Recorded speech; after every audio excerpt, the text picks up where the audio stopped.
Megan Behm is the Investment Recovery Manager for National Grid. She has been with National Grid for 6 years and in the utility industry for 11. She earned her CMIR certification on October 2022 and is active on the Benchmark Committee. Megan earned a Bachelor of Science degree in Environmental Studies and a minor in Renewable Energy from State University of New York College of Environmental Science and Forestry. Megan published her undergraduate research on United States energy return on investment in the Sustainability Journal. Please welcome Megan as she shares her insight on developing a business plan. Good morning. So by a raise of hands, how many of you out here have executed a business case within your company? Okay, and how many of you were successful on the first shot? Not as many. So I'm going to take us through today a couple different ideas, a couple different tips and tricks, and Mark really set the stage really nicely with what that means when you're getting in front of senior leadership. How do you build that pitch? But before I do that, I just wanted to give you a little bit more of an intro about myself and a little bit about my background, because before I went to National Grid, I held a couple different roles. And one of my first roles out of college was within National Grid's small business program. And I was a lighting auditor. So I was doing return on investment for upgrading lights. So if we took this conference room, I would have come in, analyzed, how much wattage are these bulbs? If we spec'd in LEDs, how much money would we be saving for the customer? And what would their return on their investment be? So being in a sales role, fresh out of school, the first thing that I learned was my ABCs, always be closing. So with that, I wanted to get into why telling your story is important, and especially because you never know who you're going to meet. You never know how, when, and why. It could be on an elevator. It could be that you're at a business meeting that you get invited to. You didn't think the CFO was going to be there, but whoa, the CFO is there. What is going to be your elevator pitch? How are you going to get that point across? And if you do have a story to tell, are you going to be able to articulate it in a concise manner to get their attention, to hear you out, and get that time on their calendar? So to get us started, the key components of a business case is kind of identifying, it's pumping the brakes and really taking a look at the business. What's going on within the business? What are the opportunities that you may identify? Some of us may be fortunate enough to have groups that focus in on process excellence and take a hard look from a different angle to analyze the business and say, hey, have you thought of this? Have you thought of that? Is there an opportunity here? Is there an opportunity there? So when you're starting to build your case, you're starting to think strategically. And what's the direction? What is the mission of the company? What are the goals? Is it the path to net zero that you're honing in on? Is it you're looking at trying to factor in the estimated restoration times so that way we have a quicker restore for our customers? So there's several different factors that can build into why you have and strengthen your case. It's not just financials. Obviously, most of the time when you're in front of the SLT, that leadership team is just looking at that bottom right. They're looking at the bottom line. Like Mark said, you really need to be prepared with that case, with how you're going to be able to get in front of the SLT and say, hey, here's a good reason why you should entertain me for 5 minutes. Hear me out, and here's the return. And here are the impacts if we don't decide to go in this direction. Because there is several different impacts to what we do and why it's important, how it's relevant to the bigger picture. You make those connections and you articulate them, that will be a recipe for success within your case. So a lot of us too in the room have a challenge with financial availability. May have a great idea, you're dying to get that new FTE ad, but you're just told there's no money, there's no money, there's no money. So then, all right, challenge accepted. How can I effectively cover the addition of that FTE within the business case to prove that, if you believe in me, you see this process, this is where the efficiencies are, you free up labor because of, let's say, getting a piece of equipment, boom, there's your FTE ad. It's a slide of on the financial side with how you can afford to add another resource. A lot of us may need to pump the brakes even further, gotta wait, rate cases come in a couple of years. While you're in the middle of that planning for a rate case, that is when you can really have opportunities to grow and be able to articulate and embed into that forecast your strategic plan, your vision, and what's going on. The other piece is the risk, and that's where the SLT might just pump the brakes. But 9 times out of 10, dig deep into your case, there's usually a correlation with safety. And a lot of us in the room, safety's first. If you're not safe for yourself, you can't be safe for anybody. You gotta come in and do the good work. You gotta show up for yourself, and then you'll be able to go home. There's risk with finance, but there's also risk when it comes to process as well. So in getting a pulse from that leader, are they gonna be comfortable with that risk versus reward? And a lot of things that I've learned through taking risks is you gotta be uncomfortable. And you have to have the ability to say, you know what, it's a risk, but without risk, there's no reward. And the other piece to this as well is, what does that structure look like? What does that process flow look like? How, if you are going to be impacting the organization from a broad perspective, what does that look like? Especially when you're thinking across several different operating groups.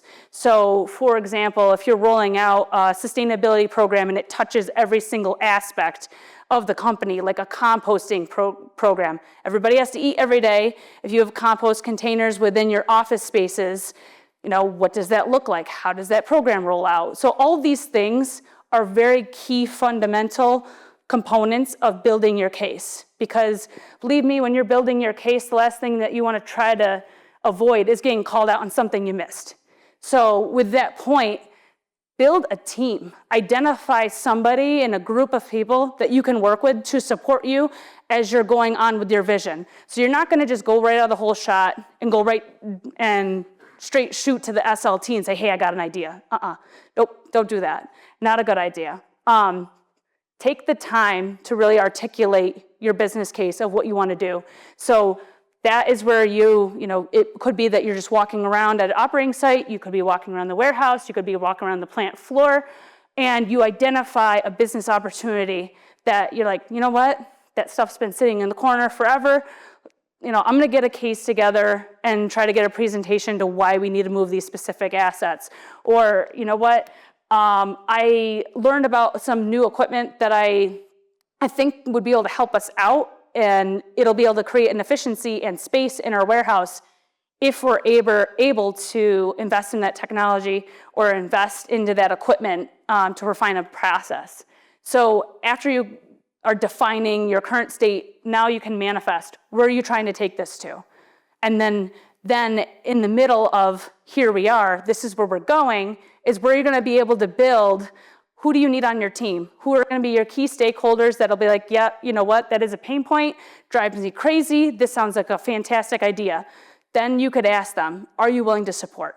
So after you have the support and you have your team established, you're gonna be able to gather all of those details to support your case and articulate why there's the financial benefit. It could be employee engagement. It could just be a morale component.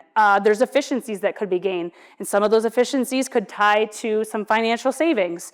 You could end up really getting a lot of diverse perspectives within that group. So that way, when you go and you present your case, there's everything is covered. So with that process as well, a lot of the SLT will ask, okay, well, what's your key performance indicator?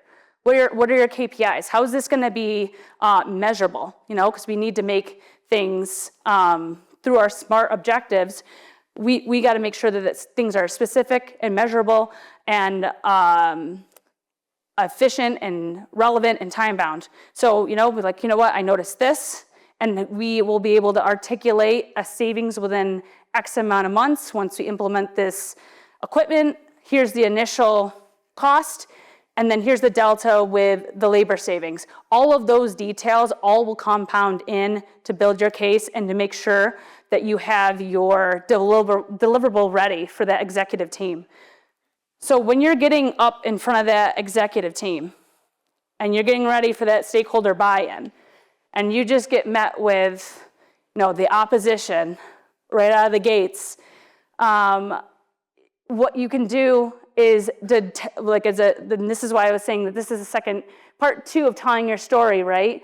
Get yourself prepared with your narrative. Get yourself prepared with what you're going to say. This could be your one shot, and it might not be a while that you may be able to have that case again, or get in front of the right team again, or get the support again.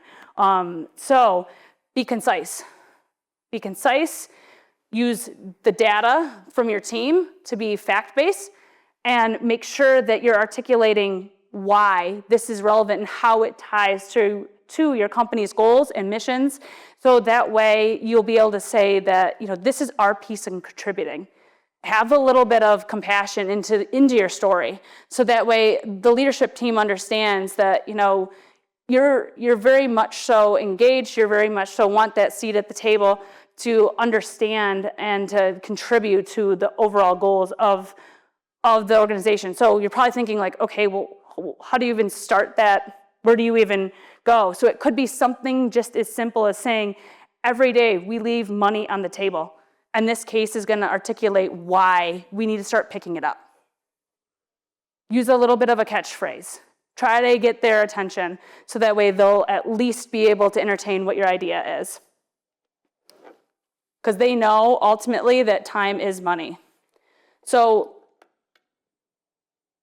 once you get your case established, you got the buy-in, you're able to get the funding, you have the approval, you're trying to move things forward, now it's time for post-strategy implementation. So the other piece, when I was in my sales role, so on top of close, you always need to follow up. Do not forget to follow up. The SLT will be like, we just invested millions into you. Like, why? You can't just stop at that point. You need to be engaged with them post-implementation. So it's almost like you're continuing on with them to tell now the success story. Because you believed in what we did, because you're able to see the value in this business case, here's the metrics. So they could say, I was saying I'm gonna talk the talk. This is me walking the walk after implementing the change. Here's what we did. So then that will pave your way for another business case. So, and then after a while, when you do get more comfortable presenting in front of senior leaders, you'll be recognized with them to know that when you identify and put up a good idea, they'll be willing to hear you out a little bit more freely than they would if they had no idea with what was going on. So telling your story, again, that's why it's so important. You never know when you follow up with a customer, the best thing that you can do is just keep repeating that business. So that's why it's important that it's the SLT hears and you can also acknowledge the appreciation for them believing in you. But it's not just about the SLT. So I'm going to take a minute just to say that change management also comes with people. So we have the process involved that likely is not going to just involve a couple different people within the organization. That's all the reports below as well, right? And change management is a big piece to the puzzle, because you're not just looking for buy-in sometimes just from the senior leadership group. They might look at the business case, look at that bottom line, look at the numbers, say it's a no-brainer. Awesome, yeah, go for it. And that's when the real work begins, because your people that are part of the process are the ones that need to show up and do it every day. They're the ones that are going to be making the change and the shift. So they need to be able to buy in as well to some capacity to understand the vision of why. So as you're building this case, at the same time is the people component. You can't forget about the people, because without the people, we don't really have a business to run. They're the ones that are doing all the work, whether that be contractors, whether that be internal resources. If the people aren't on board, your business case will also fail. So it's really important that the change management component and the voice of others is also factored into that case. So that way they're not blindsided with change. they have some skin in the game, if you will, to say, you know what, their idea was implemented. They listened to me, you know, like I'm on the floor every day. Like, why did they get this instead of that? So it's really important that the vision and the overall goal is shared and that there's some type of a buy-in. So, and that piece to me, I feel is the most important, even more than the SLT, because at the end of the day, it's pretty straightforward when you're running the finances, whether something's gonna be really desirable or not. Unless you're really going after a sustainability initiative, that the finances may be a little bit more tight, but your story is more rooted in sustainability. So I want to take some time this morning to kind of give a couple case studies tethered to what National Grid has focused in on, and some that were successful, some that have taken a long time, and some that are still in progress. And just my thing is just good things take time. So give a little bit of background for those of you that are not aware of National Grid. National Grid is a utility that's UK owned. We are based in upstate New York and Massachusetts. We do service both the electric and the gas businesses, as well as have Long Island has generation for us. So we have a pretty big span of territory and several different challenges that face us, including several different operating companies. So as you can imagine, some of our cases get a little bit complex in nature because, you know, certain areas of that demographic, that part of the country, are a little bit more challenging with logistics. Upstate New York is wildly different than Long Island. And so, and the other piece that we factored in some of the cases that I'm going to share with you is that we're in the heart of a clean, fair, affordable energy future. So a lot of the cases and some of the presentations we've had to the SLT ties exactly to this mission of clean, fair, and affordable. So where it all starts, like I said, you get a vision of what you want to do. What are the opportunities? So as you can see here in the pictures for the before and after, before our warehouse space was pretty cluttered. There was a safety component, there's a process component. We're analyzing, you know, how many material touches are happening to be able to run through our process. So we had workstations in this space. We have an on-site granulator, recycling equipment. And we wanted to make sure that we were doing right by that process. So that means we needed to take a look at that room. Is our feedstock close enough to actually the equipment that's running? Is the employees' environment that they're working in okay? Like the before picture, it was a challenging environment to sit in a workstation and to analyze and go through material when you have on the other side of the wall a pretty loud granulator. It just wasn't an ideal space. So we did an internal audit to take a peek at our process flow. We pumped the brakes, looked at everything, went back and validated, you know, is what we're doing right? Is there something that we can do better? We talked to the employees about it a little bit. And believe me, moving workstations from one side of the wall to the other side of the wall, I'm still happy that they bought in to get it done. It took time.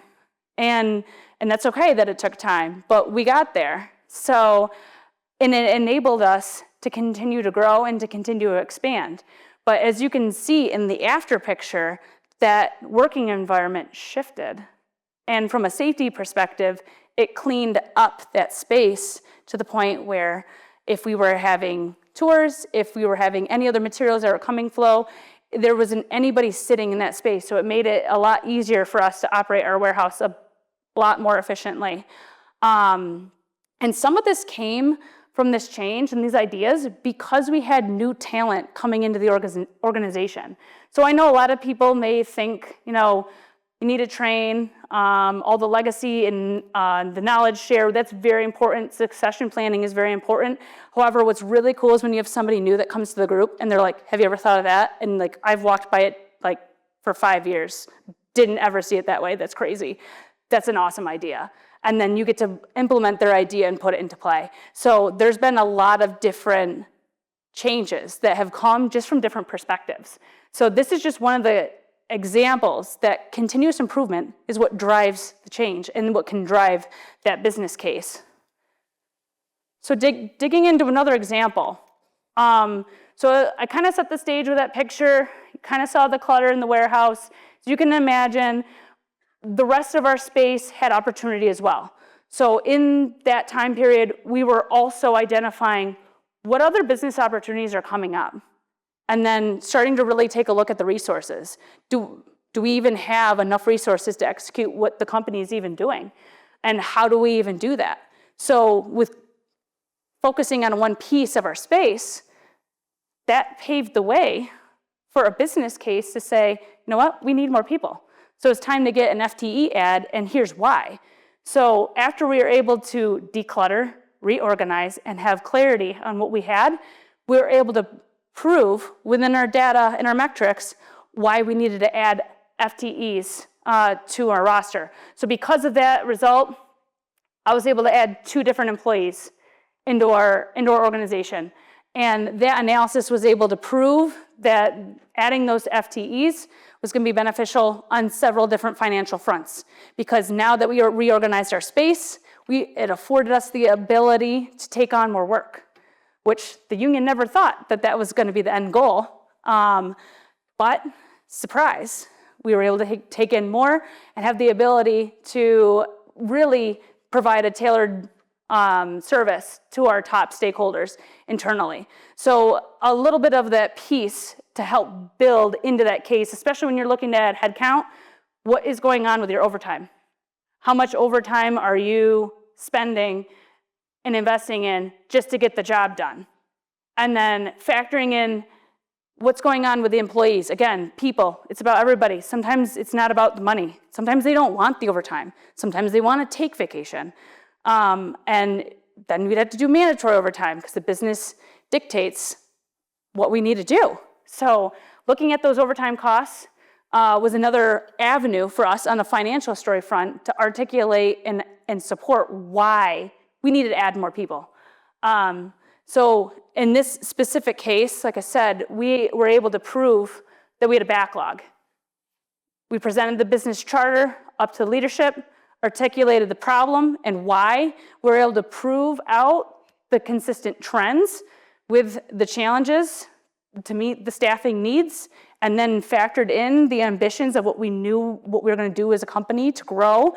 And knowing that that work was coming in, we were saying this would be the opportune time to add resources, so that way we can get ready to build ourselves up for the next piece. So it's really, like I said, the deliverables, the benefits, all the process, looking at all of those key things is what made this case successful. And then take pictures. Pictures are worth 1,000 words, right?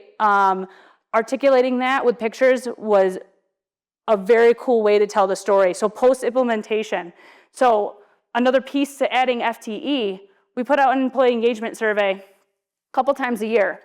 The scores and the feedback on that survey is what also supported the success of this case. Employees were happier that we ended up adding more support and growing the team. And then on top of that, the visual component, if you will. We kept up on our housekeeping. We were able to take on the more work without feeling that burden of having more added on to the plate. So staffing is an example of where you might be looking to add. But one thing that I was able to do after I added staffing is take a look at our equipment. So in 2019, we added a new granulation system into our building. And since implementation, we've been really analyzing what tools do we have? Do we have the right tools? And how are we going to even move forward with some of the other large projects that we have coming up? So with this, it was looking at the old equipment. It was reaching end of life. It wasn't quite there yet. But when you factor in what that maintenance cost was, the downtime, the buildup of material on site, it was able to start to articulate why it was time to invest into new equipment and to really look at the future and what feedstock do we have coming in, and why the new technology will be able to help us out to be more efficient, and especially on the safety front. So there's a lot of safety enhancements to the new equipment the old equipment didn't have, and it was just time to make that change. So a part of that case too was, of course, we're going to invest into new equipment for you. How are you going to increase your output? You can't say that a 30-year-old machine is going to have the same output as a brand new machine. So how are we going to articulate that into our business case? How are you actually going to decrease that downtime? What does that actually mean? So looking at the equipment is a big piece. So I always tell my team, it's really important that you have what you need. Doesn't matter what it is, whether it be PPE, whether it be a skid steer or an excavator or a fork truck, we need to have the right tools and equipment to do our job. So I've done several different cases with why having the proper tools is important. And if you don't have the right tool, if you're trying to, just as simply as picking up a screwdriver, if you're trying to take something apart and it's a Phillips head, but you need a flathead, how are you supposed to get the job done? So again, it comes back to having that people. What do you guys need? Tell me, what do you need? What's your biggest hurdle? What's your biggest, what's the biggest pain that you have to do your job and do your job well and most importantly, safely? So that's where the equipment comes in. And then looking at the business. So I'll go right to stakeholders and say, hey, have you seen our new equipment? Is there anything that we can do to make it better? We've tailored reports. We're looking at getting potentially even more equipment to handle what's coming to us. So getting that feedback post-implementation, again, really important. We built dashboards so that way we can articulate why the equipment that we have is sufficient and it supports the business. So again, time is money, right? So the material touches was a big driver into this case as well. How often are we touching material to move it into the room? That profit margin starts to really shrink up the more time that you spend on the material and the more times you touch the material. So that's why that first case was so important with the buy-in to organize our room. If we don't have an organized space and feedstock and a strategy to run our equipment efficiently, then you might as well throw the whole process out the window for why the equipment makes sense, because the equipment is a big component for that efficiency. So for us, we were able to successfully implement the equipment. A lot of it did have to go into rate cases, of course, to be able to articulate why we needed to have this spend to go through. And a big piece of that was the maintenance costs. And so what I would recommend if anybody is looking at equipment, take a look at what you're doing in your current state and try to project what your future state would look like, looking at your staffing, looking at your resources. Technology does have a lot of great advances for us as IR professionals. For us in specific, being situated in upstate New York, as you can imagine, it's challenging with the snow. So we had to solve for that. We had to figure out how could we get our feedstock closely into the room if we get hit with a snowstorm and there's feet of snow on the ground. We're going to keep running because we have the material inside. So there's a lot of different solves for us when it comes to equipment and having the right equipment, and analyzing to make sure that if we need to get anything supplemental, it's embedded into those rate cases. But the biggest piece to equipment is having that voice from your people. You got to know what's on their mind and share that vision with the why. So another case that we built, so these all kind of like build into each other, right? Was now that we have equipment, we have process, now it's time to tell our story even further on a digital front. So, and it was a challenge for us. National Grid has 30,000 employees just in the US alone. That's a lot of coworkers, that's a lot of educating, that's a lot of storytelling. And so we literally were starting to go Savannah bananas. It was time to get ourselves out there. We needed to be fresh and in front of what's going on in our world so that way our stakeholders can see the value and can interact with us on more of a streamlined front. A lot of the times, 9 times out of 10, it's like, oh, who's that guy again? Like, I'm like, well, you know what? Go to our grid homepage, which is our internal intranet, and we have our contacts right there. How do you work with us? What do we do? A lot of the times it's like, well, what's in scope? What's not in scope? So we really leaned in on modernizing our digital presence. So that also was a case. So at one point in time, the challenge was that investment recovery wasn't even included into our company intranet. And it was, you know, well, how are you supposed to tell a story if you're not even included in a web page within your own organization? So through some time and effort and energy, we were able to latch into the asset management group and articulate why we are that circularity piece of asset management. So asset management pretty much controls for us all of the active energized equipment that's out in the field. So for us, that was a nice spot to kind of blend in. And now through time, we've been able to add our page into the facilities page. We're adding our page into the environmental page. So that way we're like making those webbed connections that investment recovery is literally everywhere within the company. It's everywhere. So if facilities makes a statement like, no, that's not us, that's IR. If somebody's on the facilities page, they'll say, hey, connect with investment recovery. And then same thing with the environmental group. Surplus and there's no environmental constraints, work with investment recovery.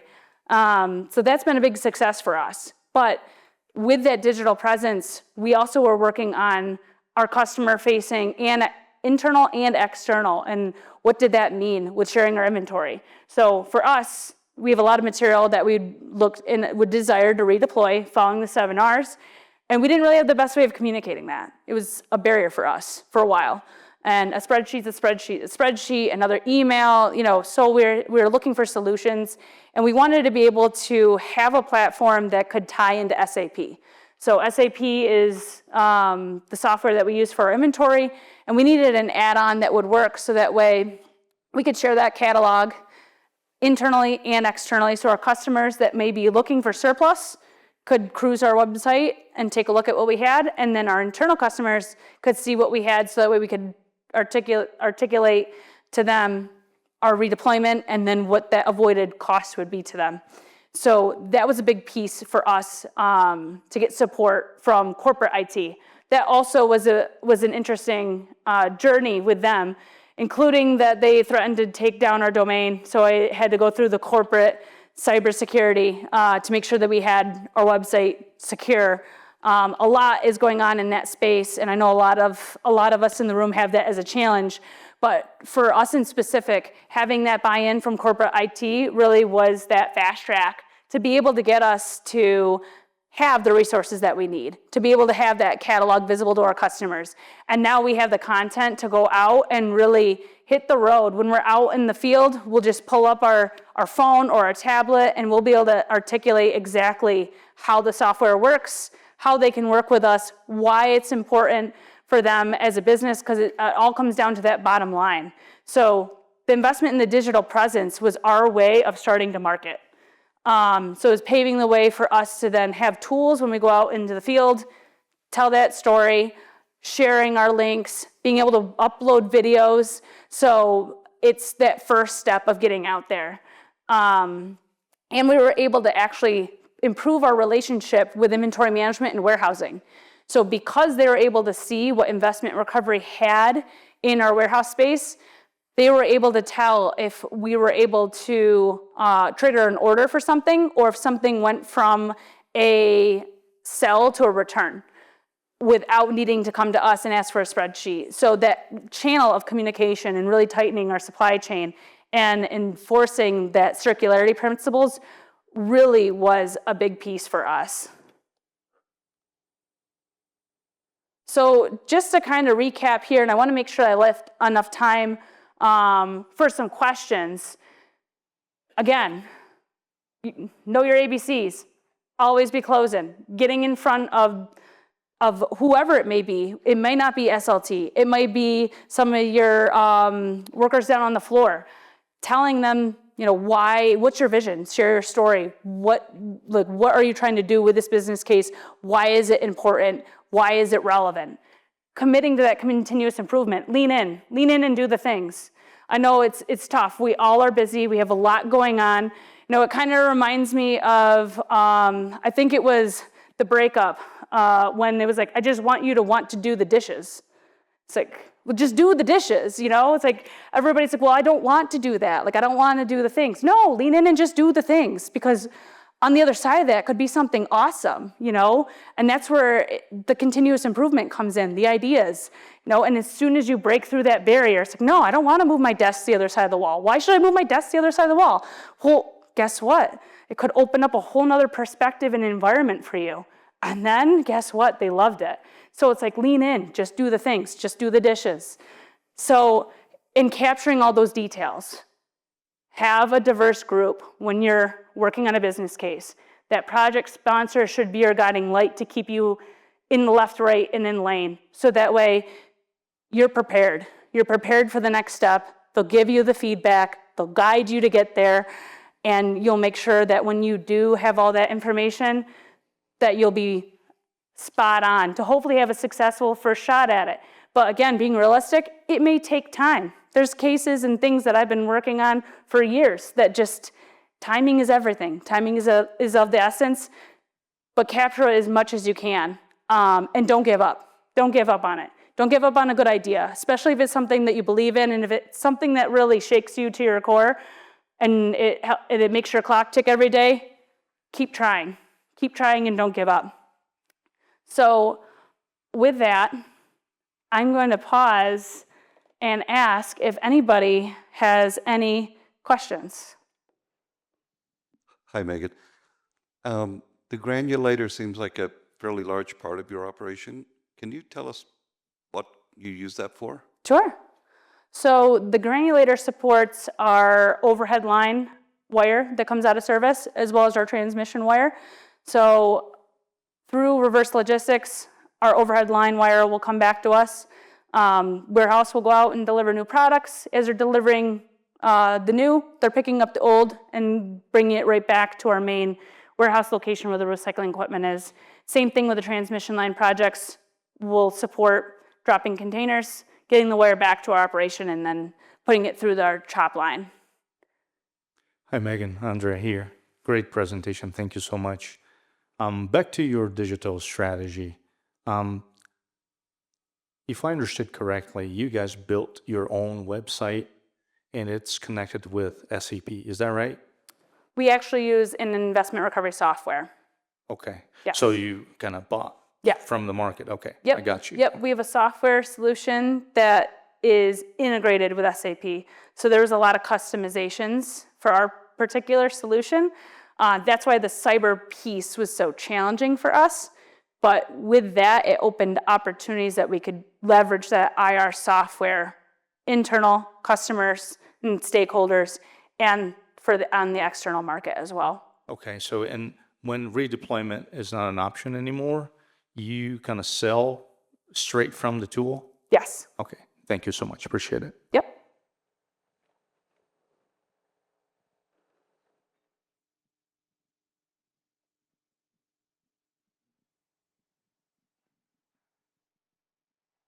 Ditto on the fantastic presentation. I'd love to get a little bit more insight from you on the financial availability challenges and barriers, because of my own experience, especially when you're thinking about increases in budget, it turns into a, let's pivot this strategy. Yes, no, it's a great point. So for us, a lot of it does depend on rate case, and it's baking in that strategy and that vision. So for me, what I did was I developed a SWOT analysis.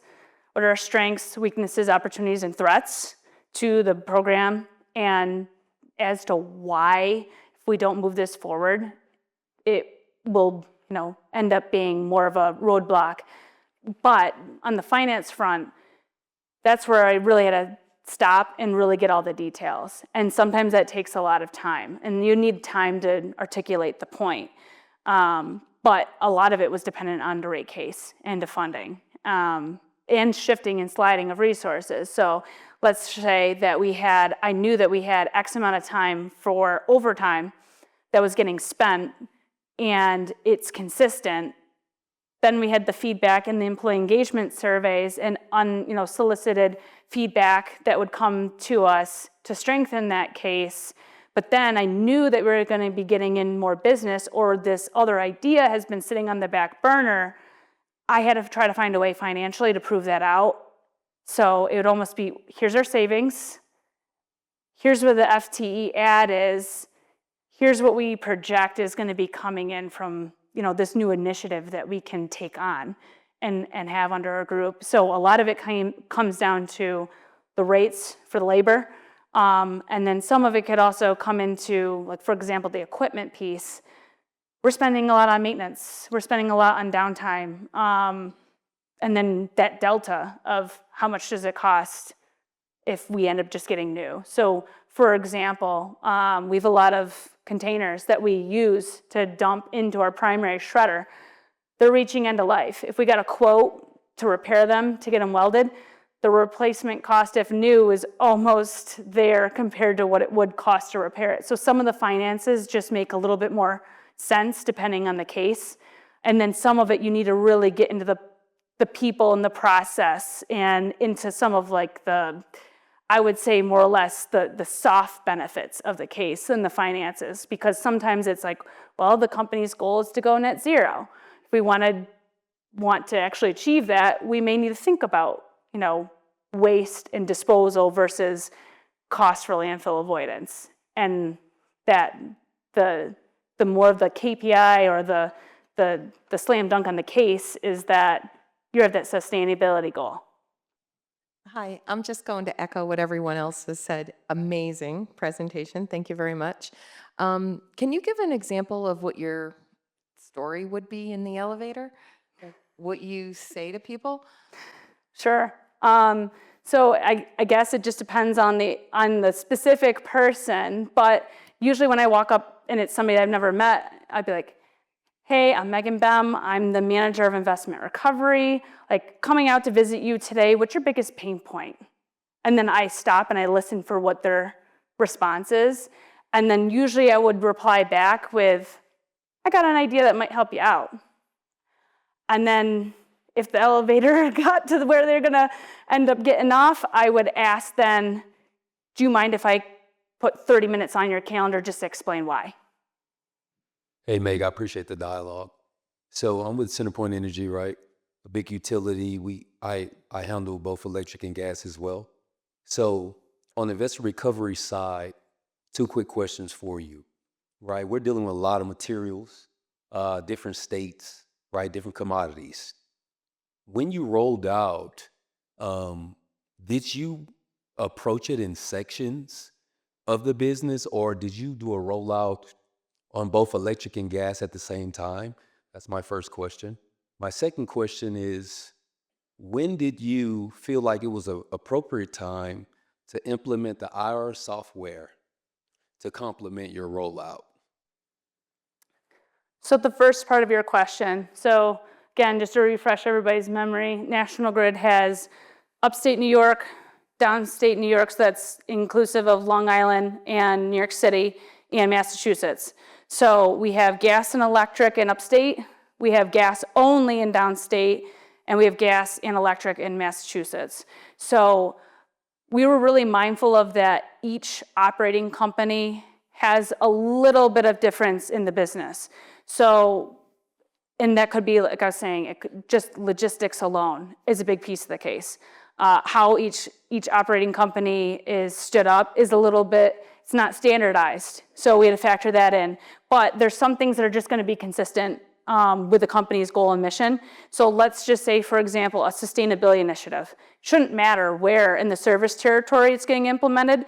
So it might just look a little bit different on the execution side of how we're rolling it out. So we would pilot it in one state, for example, and if one state has, or one region is having a really great rollout and a success story to tell, we'll take that idea and then spread it across the jurisdiction. So then when you're having that conversation with the other stakeholders, it's not necessarily competition, but it's proving that here's something that's already working within our service territory, and we want to take that great idea and plant it here. And then taking the time to stop and listen to stakeholders with what are their pain points, what are their concerns, and then being prepared to say, we did that in this state, this is what we came across. Here's our lessons learned even, because not everything is gonna be perfect, won't ever be perfect. So it's like you gotta kind of wait till rubber meets the road, then you can fix it.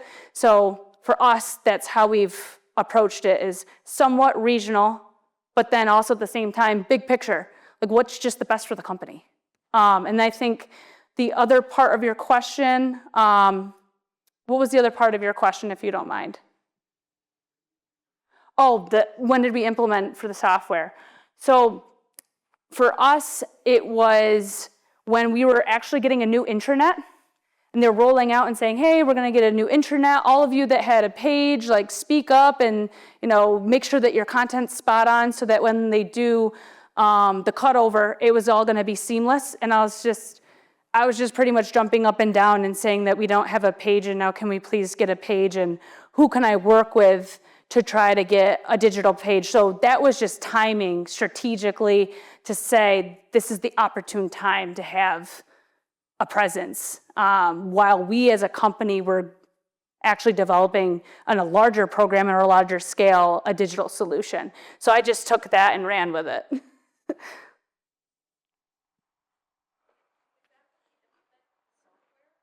No, so we did our digital journey, I would say, in phases as well. So it started off with that intranet page, and then after the intranet page, we actually developed, for us it's called MyHub, but it's the internal learnings. So we developed an IR 101 learning. So we couldn't make it mandatory, unfortunately, because everybody had too many learnings, but anybody that we meet out in the field that may not know about us, will push our IR 101. It's a 10-minute presentation. That way we could try to keep it short, sweet, and to the point of what we do at a very high level. That was the second thing that we did on the digital front. And then the third thing was, all right, let's take a hard look at our inventory. Let's take a hard look at our process. Let's try to get away from Excel, because God knows everybody didn't want another spreadsheet. And then at that same time, SharePoint was starting to come out. OneDrive was coming out. AI is here. So it's like we're ever evolving in our digital journey, but it definitely was one of those systematically keep building that momentum of, well, we got this, that opened the gate and the door to that, and now it opened the door again. So that's kind of how we've been approaching it and keeping up with the momentum of it, so that way we don't lose our traction. Any other questions? Great presentation, thank you. I really like what you just said about having a 10-minute 101. How has that been taken by, like how many percentage of your employees? Do you have any info like that? Sure, so for me, I do it a couple different ways. So I have direct time on my calendar with my direct reports that are on my management team, just to make sure that no matter what, I can connect with them, whether it's a touch base of like, hey, what's going on? Let's talk about whatever it is. You want to talk about your dog, your kid, this tough to sell asset, balancing travel and work and all the calls that we're on. Am I on the right stuff? And then I get out on the floor. So I try to get out in front of everybody as much as I can. So it's not just my direct reports, it's also the stakeholders. So I take the time to get there in person if I can. And I think it does make a difference, because it kind of just breaks down those barriers, and they get to know me a little bit. I get to know them, which is most important. And then they might be able to come forward with a great idea that they've been holding on for too long. And I'll be like, oh, where did this come from? Like, why didn't you share this? So I think that committing your time to that really does help. Megan, thank you so much. That was a great presentation.